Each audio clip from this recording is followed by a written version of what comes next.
good night, good night. You're listening to Visionary Talk Radio with Reverend Bagan Tewa D'Lamb, Christ Consciousness, right here.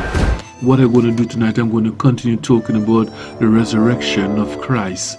Right? We're going to talk about that. We're going to talk about spirituality. We're going to talk about the churches and things like that. I promise I will not go too far, either this side or that side. I'm not just going to talk to you and give you reference points or cross-reference just for sake. No. Sometimes when I bring it in, it's just to make my point or illustrate certain things, right? So in saying that now, not anyone can have that love as we see today musicians, right? We can see today, people that are singing for the wealth, they're singing for money, they're singing for fame, they're singing for whatever, but they're not singing for the love of the people. And that is something else. Is today the same thing with the preachers. They are preaching for wealth, they are preaching for fame, they are preaching for money, they are preaching for all of these things rather than saving souls. It's the same thing. That is what a lot of people are doing. They are preaching for money, they are preaching for fame.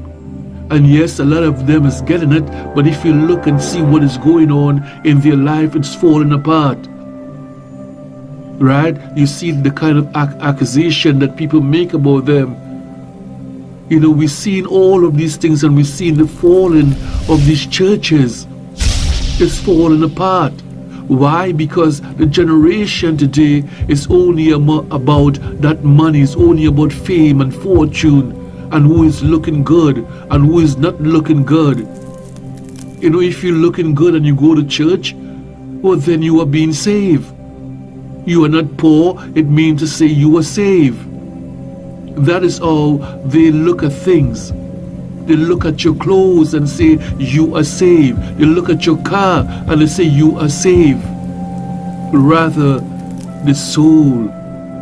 You see, and a lot of times the modern preacher man today, he himself don't understand that God. What am I talking about? This God, this creator. When I tell people I can take you to God, they say, how come you can take me to God? You see, this is what a lot of people ask themselves when I say I can take you to God. The Bible can provision you to your Creator. They wonder, what am I talking about? When in the Bible it say, God is with us. I'm just introducing you with yourself. I'm just taking you to yourself, making you be aware. It's the word called consciousness. There is not 2 and 3 different consciousness. There's only one consciousness. And within that consciousness, there are different layers. So what are you conscious of? When you say you learn about God, what are you learning about God? So this is what it's about. For me to take you to God. The Bible can do all the Bible. That is what the Bible is about.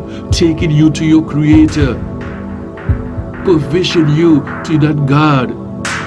So all many people that in the Christian churches can tell me to see God. All many people. And that is what it's about. There is no such thing. You cannot find God when the Bible itself tells you you can see God. And that is my job, to provision you, take you there to your Creator. And then you want to find God. It's like sometime women, they want to have good children, but refuse to spend time with the children education, but yet they want good children. It don't work that way. You can't want your children to be good in society and you don't spend that time with them, educating them. We see it all the time. Being at home don't mean nothing. If you don't pick up a book and teach the child to read or write and things like that, well, it's the same thing with God. If you don't spend the time in the books learning and studying, and coming to those fruition, how can you know God? You will not know God. You will just have an understanding of what is God. Like a lot of Christian people in the churches. You see, they tell themselves they know what is God because they're going to church. And how do they know God?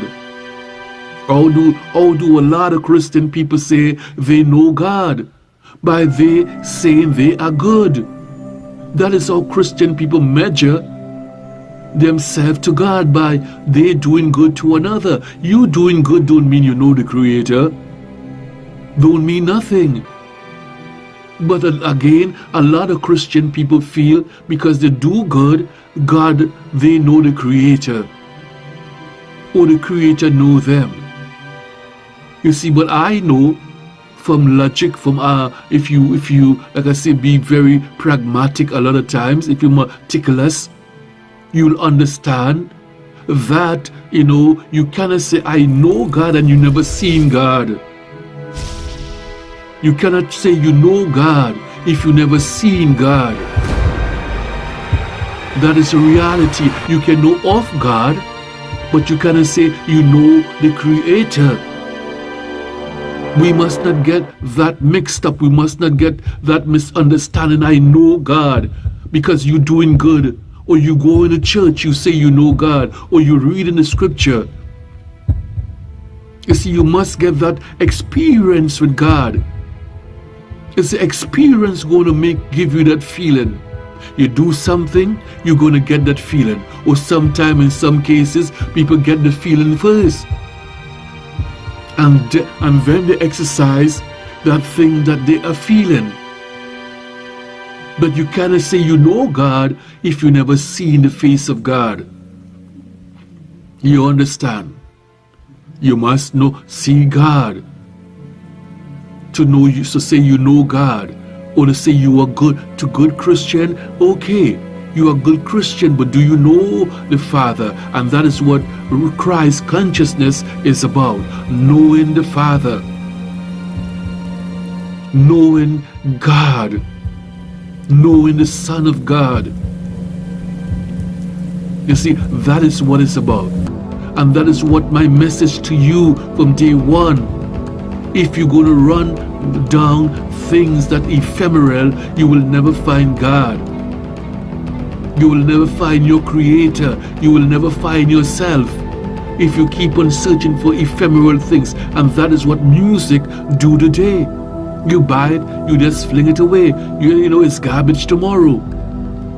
It's like clothes today. You buy a dress, you throw it away tomorrow. You buy a pants, you don't want to wear it tomorrow.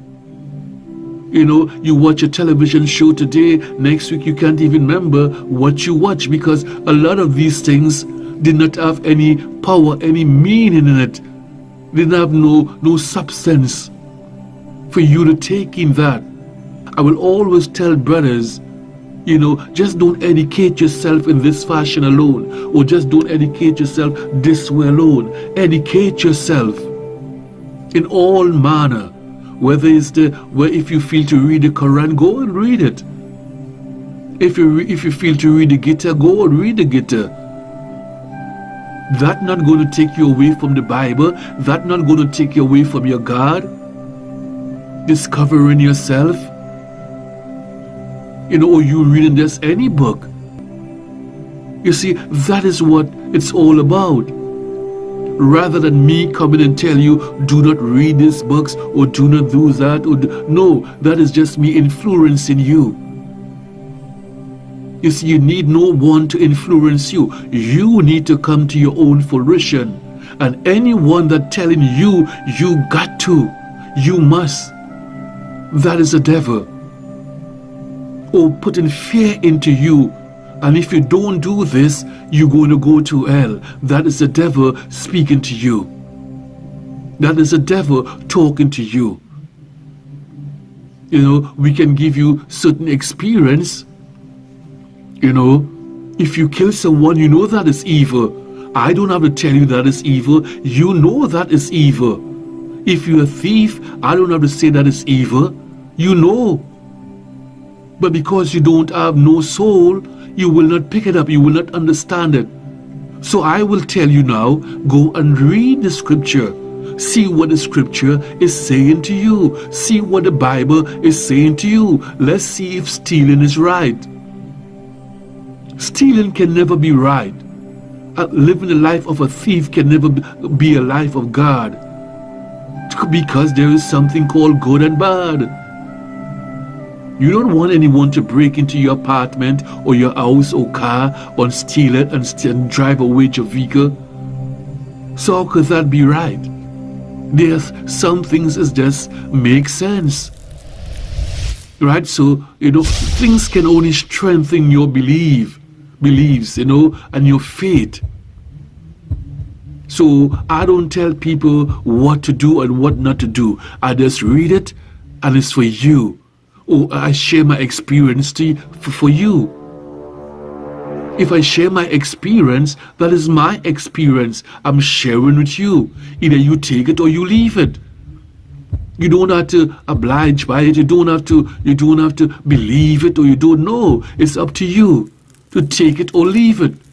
And that is why I talk a lot of times and tell people, me believing in Christ is one thing. Don't believe in Christ because I believe in Christ. No, don't believe in God because I believe in God. You got to come to your fruition why you should believe in God. Because what's going to happen after a time, you're going to be just following along like a puppy. You're going to just follow me like a puppet, and I don't want no puppet behind me. I don't pull no strings. For you to understand Christ's consciousness, you got to come to your fruition. You got to come to that consciousness within your psyche, within your mind. You got to go to your psyche and understand it. In saying that, I'm going to say this, for me, there's a man everyone know. You go around the world, you say Mighty Sparrow, and people know. They just know that it's Trinidad artist. That is Trinidad artist and great artist. He call himself Trinidad Calypsonian, all of these things. That is what he call himself. And what Sparrow did, what he continued to do. He's still alive, right? Good guy, but the funny thing about it, what Sparrow capture is the lowest of our society, the drags. He put that in his song, the filth and the nasty behavior. He was able to capture those things and make it great in his own eyes. Right? That is what the Lord, what's called Sparrow, sing about those type of things, filth of the culture, all the filth, all the scavenger nastiness he will sing about. But people enjoy the music. You understand? Saying people enjoy it. And today we see the same thing with a lot of people that follow that trend. Put your foot up in the air and whatever, dress naked, all this obscene language and things like that. People do it all the time. If we are catering or filling that void of that request from our society, the filth that we can take and make a song, it says a lot about the society that we live in. You understand what I'm talking about? If I can sing about Jean and Dinah, two women selling their body, and I can take that song and the nation can relate with that, or half of the population can relate with that, that says a lot about our culture. It says a lot about the people. Regardless if you like it, yes or no, if you support it, you supporting filth. No, I'm not passing no judgment, but I'm just showing you the reality. I'm not putting down the man because he did some work. He's have a lot of beautiful song, but he make a lot of money from filth and garbage. Let's be real. This is real talk, right? And like I'm saying to you, you will live how you want to live in a society. Nobody can tell you how to live. But then we must be conscious of what we're doing. Listen, when I discover consciousness, you see, consciousness is something we have to discover. What is consciousness? What is righteousness? Of course, consciousness going to make you see righteousness. If you're not conscious, how can you see righteousness? Is consciousness going to make you see righteousness? Is consciousness going to make you know what you playing, what you listening is garbage? That is how consciousness works. Consciousness is everything. If you don't have consciousness, you don't have nothing. It's like walking around dead. So don't feel that I'm just picking on you or just talking about, I'm a righteous person. Yes, I'm a righteous person. I'm not going to take away that. Like I said to you, whatever you are, you say what you are. If you're righteous, say you're righteous. If you're dirty, say you're dirty. There's nothing wrong with that. And there's more righteousness. It can always become more and more and more. Why? You think God just live? God grow. God is a thing that will grow. And it grows and grows and grows. It never stop. Consciousness never stop. Righteousness never stop. And that is what the Bible explained to us. Sometimes we have a small portion of it. I just got a small portion of it. Consciousness is the world. Consciousness is everything. If you're not conscious, it means say you're walking around dead, you will do anything. Like some people will listen to a song and just dance to a song and say, I like a song. Like I was talking about the Mighty Sparrow.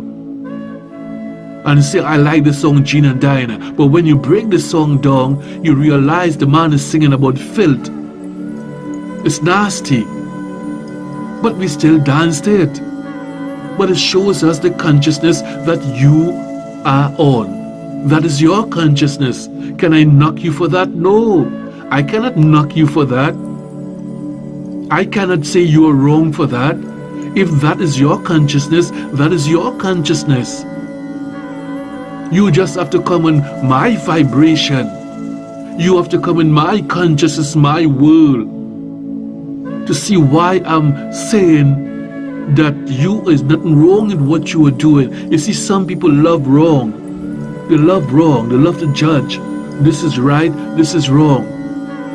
We can point things out. That is why I'm saying to you, I will not judge you because you are listening to a certain song. You have to come to that fruition. How are you going to get to that fruition? Consciousness will allow you to open the mind. And when you open the mind, you can see why. You can see levels of consciousness.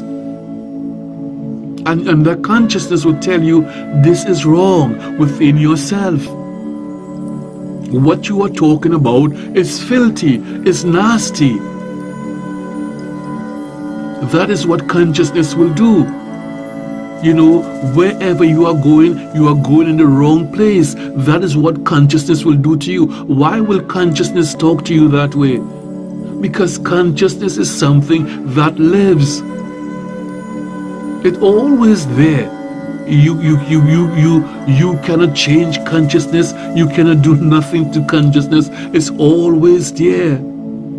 It's always in the psyche of the man or the woman. You just sometimes you're not aware of it because of the lower consciousness that you are on.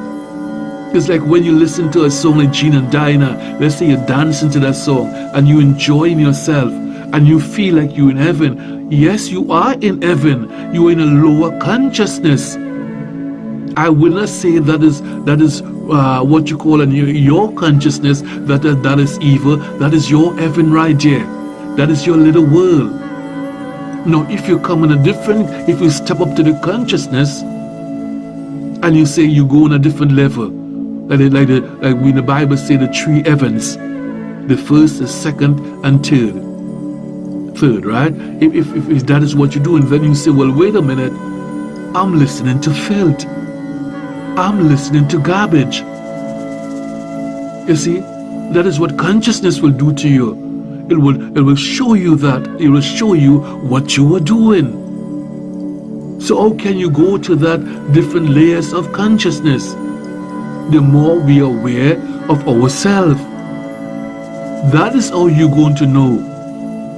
The more you know yourself, the more you have this engagement with yourself. You see, you got to engage yourself with certain language. It's like a marriage, like a vow you take.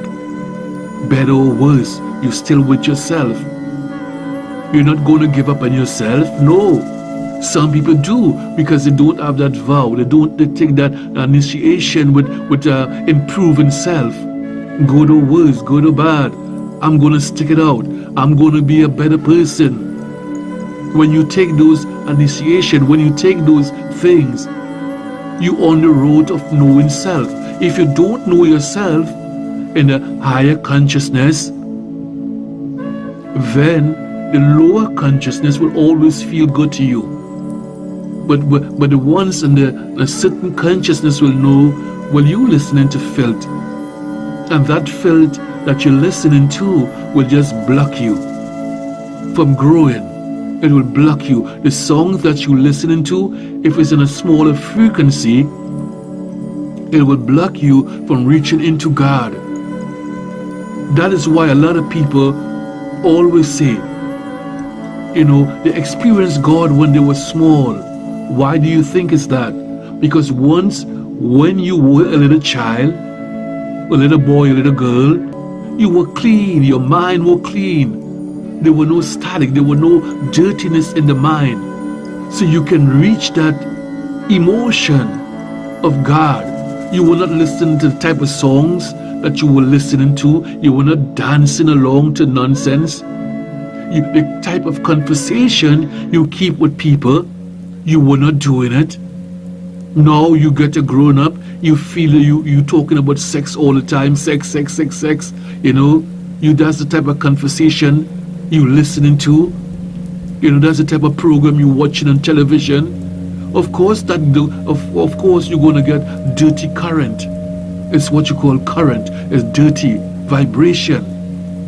Another way of current is vibration. Right? So you have that dirty vibration. Sex. Gossip. All of these things. Fight. So a lot of times we do these things to ourselves. So when you were a little child, of course the frequency were clean. They were clean current, dirty. It was not dirty. The vibration were clean. So a lot of people meet God. They have that interact with God. And as you get older, your interests go somewhere else. It's not to say that God leave you. God cannot leave you. You turn away from your God. You turn your back on your God. God don't turn his back. It don't go nowhere. Where do it go? Where? It's like some people talk about when they die. As many Christian people, they want to go to heaven. What heaven? Where are you going? Where are you going when you're dead and gone? What heaven are you going to go to? If you don't have the first heaven, how can you get the second heaven? Into the second heaven. And that is what I'm talking about. Or if you don't have the first understanding of love, let me say it slower. If you don't have the understanding of love, if you don't understand it, I'm not talking about abstracting the love, but to understand the love in its fullness. If you don't understand that love, how can you understand the love in you? And if you don't understand the love in you, how can you understand the love, as we usually say, from the outside? When you look at Jimmy, when you look at Paul, when you look at Mary, how can you love these people when you don't understand yourself? Understanding yourself is understanding the love. If you don't understand yourself, you will not understand the love, and you will not know what is love. And if you don't know what is love, and you don't understand yourself, when you interact with other people, let's take music, and you interact with the music, that means to say you're going to be doing a lot of strange things. You'll be dancing the song you don't have, you just feel it, and you say to yourself, it feel good, it sound good. It means to say you're petty. You're petty. You're not pensive. And that is why I always say, be perspicacious in all your ways. And if you be pensive or perspicacious, same thing. If that is what you want, you're just talking the talk, like a lot of people do. They just talk the talk, but don't have no action.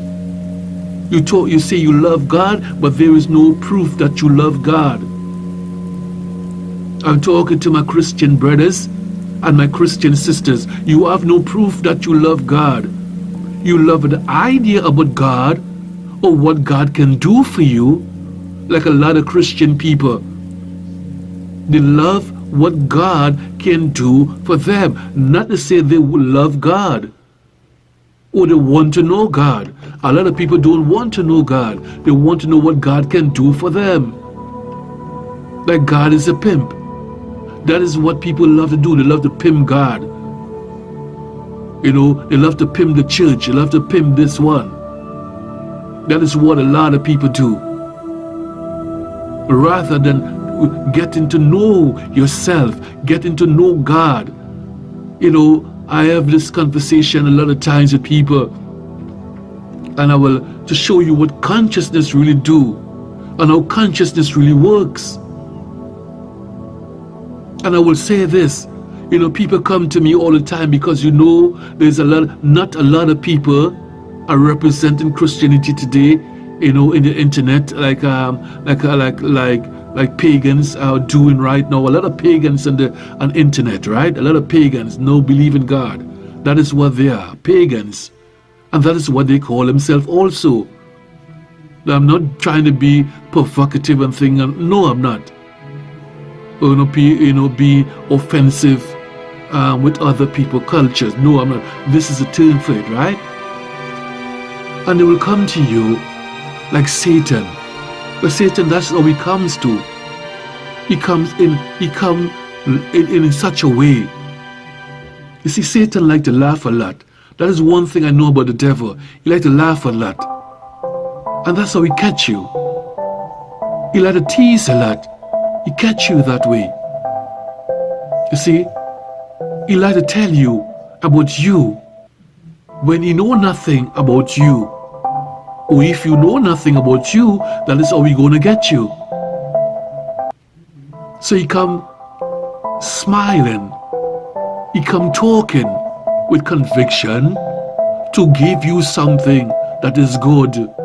This is how the devil comes at you, grinning and laughing. And he will say to you, and you know you are Christian, right? You know you are Christian. African Christian. You know you are African Christian. So he'll come to you in this way.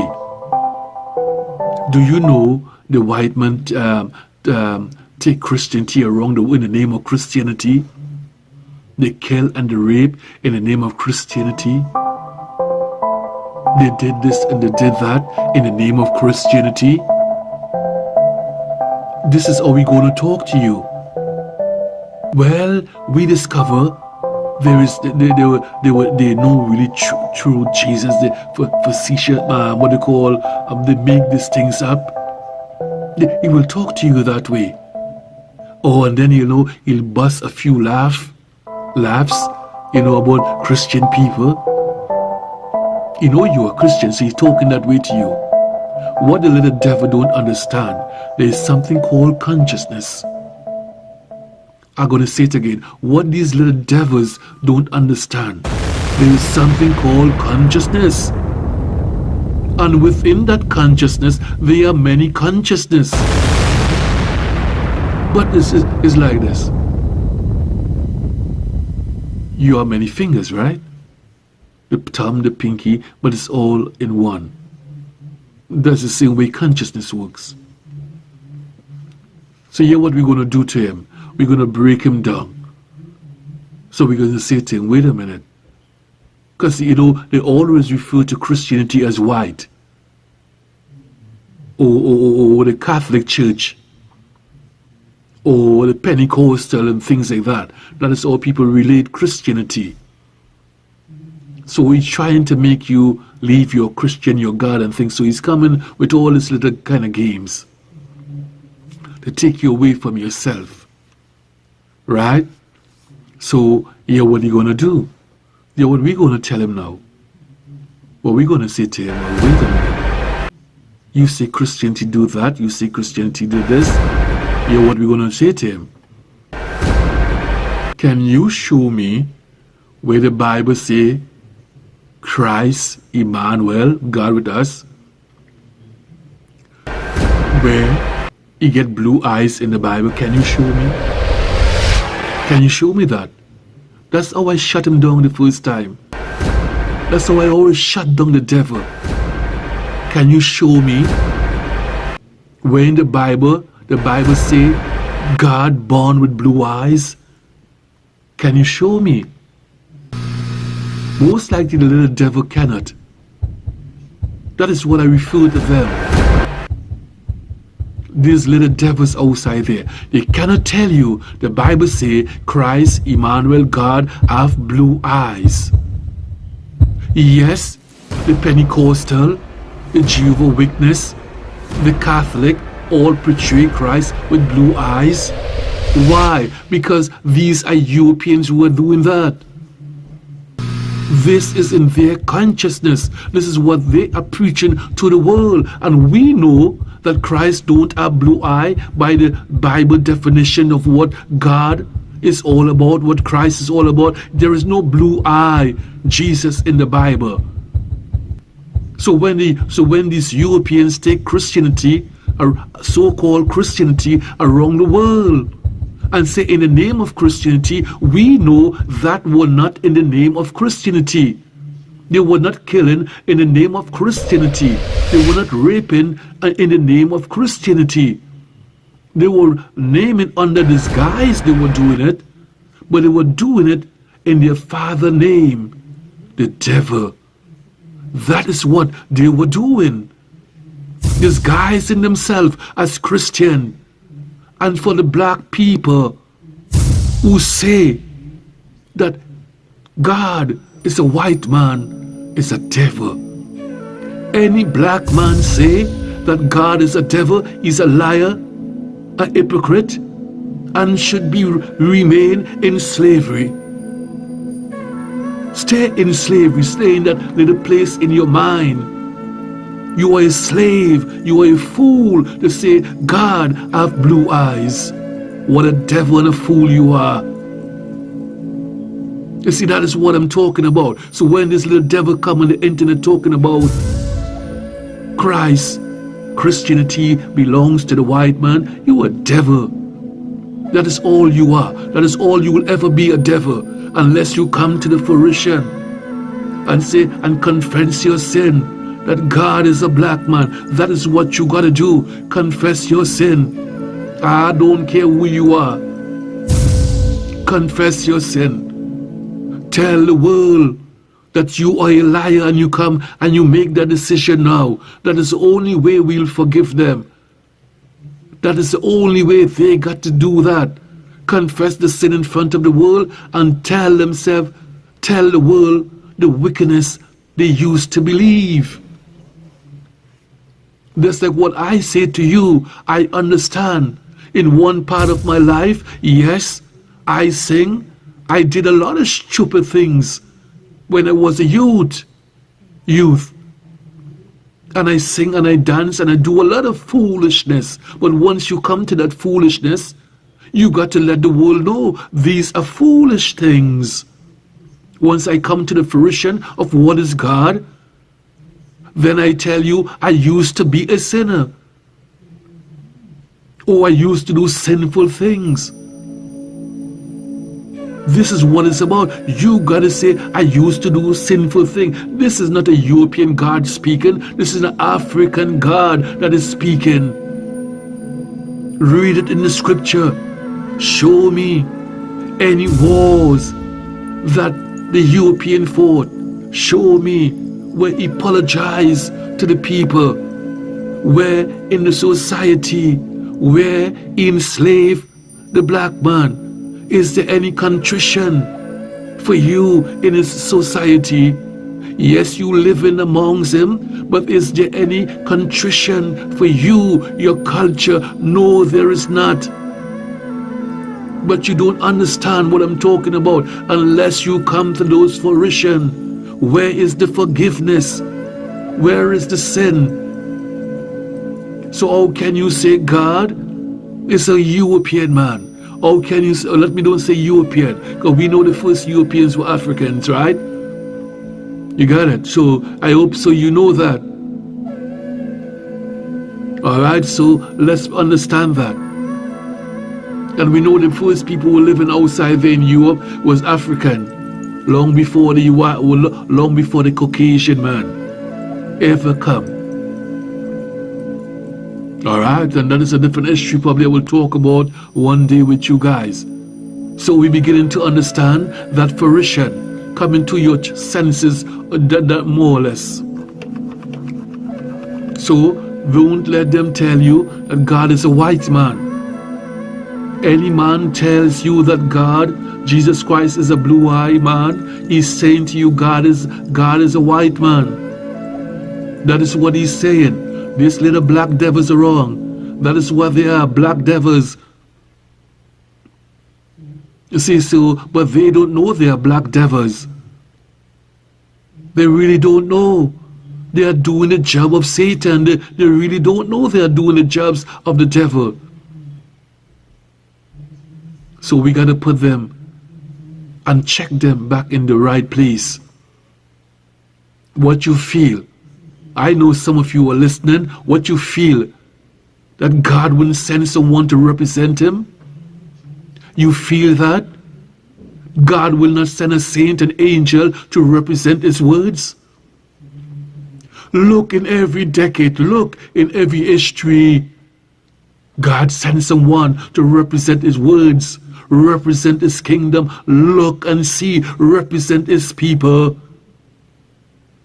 In every history, every culture, every time the black man go astray, he sent an angel, he sent that saint to bring them back again.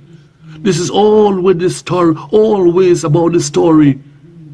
Every time they go astray, God bring them back. Like the lost sheep, he bring them back. Bringing them back to themselves, bringing them back to their consciousness. Through there, let them see that fruition within themselves, coming to that realization there is a God. And God have no blue eyes. And we should not look in any picture that they paint or that they say that Christ is blue-eyed. If you look at any image like that, no, it's a lie. And for a black man, an African man to say God is a white man, he's a devil. He's a devil. He's an evil person. And the reason why I say he's evil, if he's in that frame of mind, he's evil and he's a devil. Talking about the black devils outside there. That is what you are. You're a devil and you're not even in disguise, because we see and we understand in you. For those who understand what is God, how can you say God is a white man? The moment you say Christ is blue-eyed, you say God is a white man. That is what you were saying. This is repugnant. This is repugnant. Are you asinine or something? To say, God. But anyway, we're gonna put them back. What we're gonna do to those little devils outside there? We're gonna line them back with their soul. We're gonna give them a soul, because we know they have no soul, right? Atheists have no soul. They have no soul. A man who don't believe in God have no soul. If you don't believe in God, you have no soul. That is the reality. And if you have no soul, you are a devil. Why do you think the Europeans was saying that the black man have no soul? Why do you think he was saying that? You think he was just saying the black man have no soul for just talking sake? No. He was saying you have no soul because you have no law within you. There is no rules within you. That is what he was saying to us, but we did not understand him. We did not understand why he's saying that. And some of you still don't understand when the Caucasian man say you have no soul, you don't know what he's talking about. Well, let me break it down to you. When God put Adam asleep, what did he do to Adam? He breathed the breath of life into him, giving him a soul, the law. Not that he make Adam, there were men before Adam, but Adam was the first conscious one. Adam become conscious when he say he put Adam to sleep. Not talking about sleeping like sleeping on the bed. Adam become conscious. When you come conscious and you leave another place to another place, what do you think happened? That net of consciousness you leave alone. That means to say you wake from that sleep. Like if you're listening to filth and you decide to fall asleep. When you fall asleep, something happened. What happened when you fall asleep? You meditate. There's silence. There's awareness. A certain awareness in your sleep. People say they're not aware when they sleep, but you know you're sleeping. How could you not know they're sleeping? See, it don't make no sense to you. I'm just being conscious with you, and I'm waking your consciousness. You're always aware that you are sleeping. You cannot move, but you know you're sleeping. And some of us hear the song of snowing. You know, we hear if things move in the room, but you say you are sleeping. You're not. It means to say. It means to say you conscious, even when your body cannot move. All right. So we understand consciousness. So when God put Adam to sleep, not sleeping like when you're sleeping like a baby. No, it has wakened to a different fruition and come to that fruition of there's another consciousness. That's what's going on with Adam. And he breathed the breath of life into him. The life is what? The soul. He become a living soul. He no rules. He have oracle. He have all of these things with him. That's why he say, Adam, now name these things. Why you think he tell Adam, name these things? All the creatures. We're not talking about snakes and dog and bull and all, and cats and things and rats. Come on. Wake up, black people, wake up. He was talking about the different kingdoms on the world. You see, when we think about Africa, or when we think about the garden, or when we think about God back then, most of us, most Christian people, most black Christian, I can tell you, they're thinking about two little African in the bush.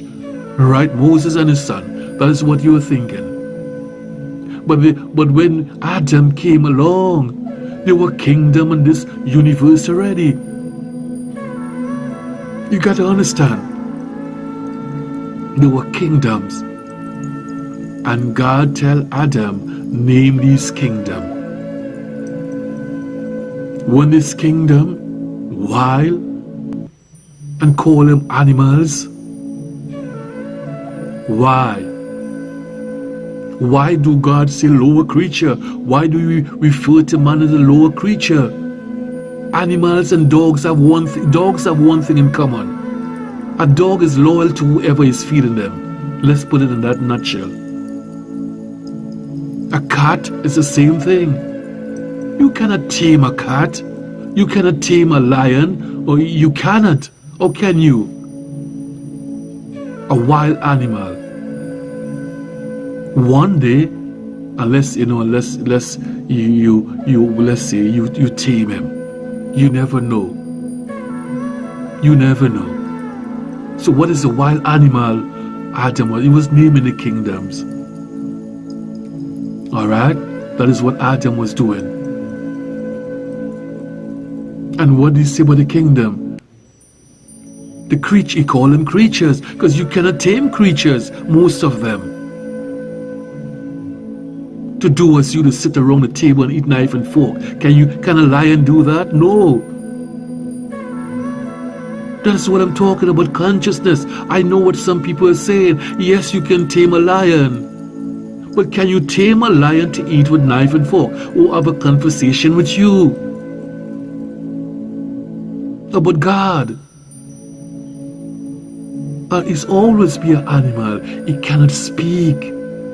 It cannot talk. He did not create it that way to speak about God with you.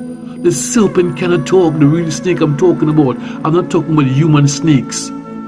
Because there's a lot of human snakes walking around. These are the ones who say there is God is blue eyes.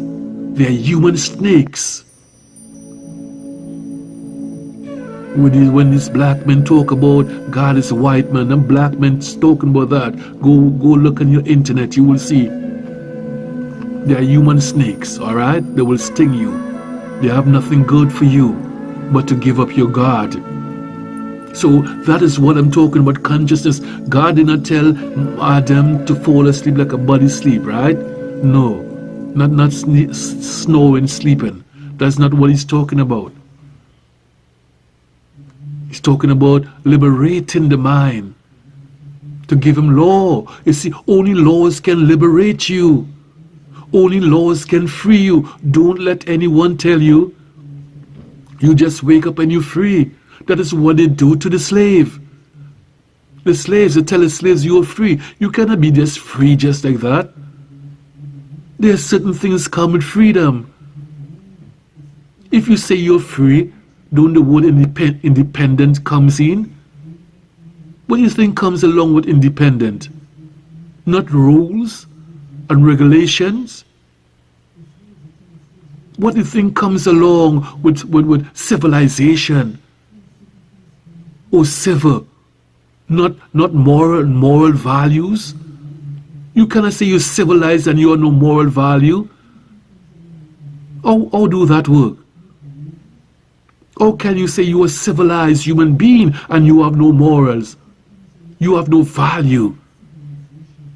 You're not making sense when you say things like that. You are civilized.